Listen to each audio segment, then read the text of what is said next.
Kula coming at you, and we're looking at a 2007 Jeep Compass all-wheel drive 2.4 liter engine. Okay, stick shift 5-speed. What we're going to do here is change out this air filter.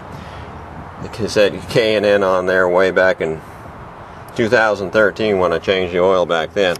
I don't believe in K&N air filters, so I'm just going to pull this sticker off. We're going to put a Fram Extra Guard CA10118 into this guy. I disconnected the air extension. I'm going to disconnect the snorkel, disconnected the breather, that's this right here, and the electrical that plugs in here.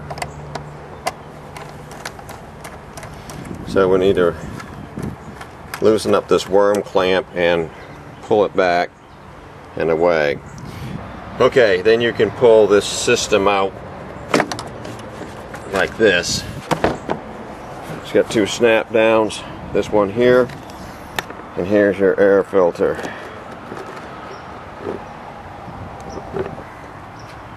I can't see the dirt in it because it's a wrong color. Drop that one right in there like that. Today, done.